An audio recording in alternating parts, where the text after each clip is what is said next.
કિચનમાં તો ખૂબ સારી સારી સુગંધ આવી રહી છે. મને તો ખાવાની ઈચ્છા થઈ ગઈ છે. મમ્મી શું બનાવે છે?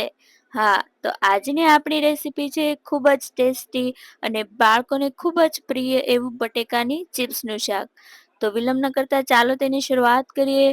અહીં મેં 1 kg જેટલા બટેકા લીધેલા છે, જેમાં 7 થી 8 નંગ જેટલા બટેકા છે, જેને વિડીયોમાં બતાવ્યા મુજબ છાલ ઉતારી લઈશું અને ત્યારબાદ પાણી વડે આપણે તેને સાફ કરી લઈશું. પાણી વડે સાફ કરી લીધા બાદ આપણે તેની ચિપ્સ પાડીશું. આ રીતે ચપ્પુની મદદથી વિડીયોમાં બતાવ્યા મુજબ તમારે ચિપ્સ પાડવાની છે.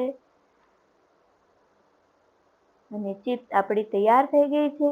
આ સાઈઝની તમારે નાની નાની ચિપ્સ પાડ્યા બાદ આપણે તેને થોડીવાર સાઈડમાં લઈ લઈશું.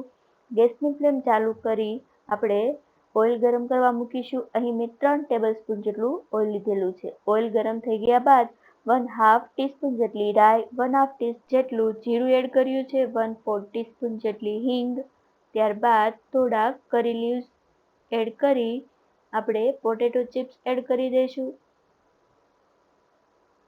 અને પોટેટો ચિપ્સ એડ કર્યા બાદ આપણે તેને થોડી વાર મિક્સ કરી લઈશું અને ત્યારબાદ આપણે બધી જ ચિપ્સ એડ કરી દઈએ અને આ દરમિયાન આપણે ગેસની ફ્લેમ મીડિયમ કરી દઈશું.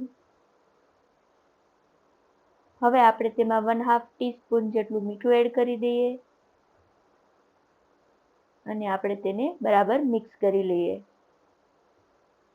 આ દરમિયાન આપણે ગેસની ફ્લેમ મીડિયમ જ રાખીશું અને 1 મિનિટ સુધી આપણે તેને બફાવા મૂકી દઈશું. 1 મિનિટ જેટલો ટાઈમ થઈ ગયા બાદ આપણે તેને મિક્સ કરી ફરીથી બફાવા માટે મૂકી દઈશું અને આ રીતે આપણે 3 થી 4 વખત કરવાનું છે અને ફરી આપણે ચમચા વડે મિક્સ કરી લઈશું અને ચમચા વડે ચેક કરી લઈએ કે ચિપ્સ બફાણી છે કે નહીં. આ રીતે સરળતાથી 2 પાર્ટ થઈ જાય એટલે આપણી ચિપ્સ તૈયાર છે.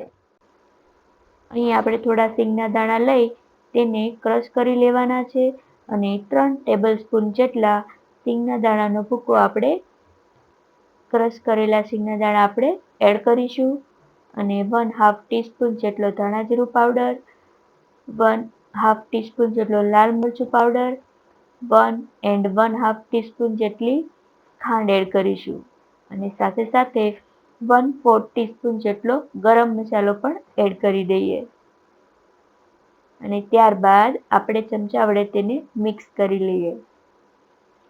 આ દરમિયાન આપણે ગેસની ફ્લેમ મીડિયમ રાખીશું અથવા તો ધીમી રાખીશું. બરાબર મિક્સ થઈ જાય ત્યારબાદ 1 ટીસ્પૂન જેટલો લીંબુનો રસ એડ કરી બરાબર મિક્સ કરી દઈશું. લીંબુનો રસ એડ કર્યા બાદ મિક્સ કરી લઈએ અને આપણું બટેકાની ચિપ્સનું શાક ઓલમોસ્ટ રેડી થઈ ગયું છે ને એકદમ સરળ રેસીપી, એકદમ ટેસ્ટી અને ચટાકેદાર અને બાળકોનું ખૂબ જ પ્રિય એવું બટેકાની ચિપ્સનું શાક તૈયાર થઈ ગયું છે, જેને રોટલી સાથે ખાવાની ખૂબ મજા આવે છે અને સુગંધ પણ આખા કિચનમાં આવી રહી છે. આવી ગયું ને મોંમાં પાણી? તો આજે જ બનાવો આ જ રેસીપીથી બટેકાની ચિપ્સનું શાક. રેસીપીમાં બતાવ્યા મુજબના માપ પ્રમાણે મસાલાઓ એડ કરી શાક બનાવશો તો ખૂબ જ ટેસ્ટી બનશે. તો આજની આ મારી રેસીપી પસંદ આવી હોય તો વિડીયોને લાઈક અને શેર કરો. અમારી ચેનલ રિદ્ધિસ કુકિંગ કિચનને સબસ્ક્રાઇબ કરો. ફરી મળીશું નવી જ રેસીપી સાથે. ત્યાં સુધી રાંધતા રહો રિદ્ધિસ કુકિંગ કિચનની રેસીપી. ધન્યવાદ.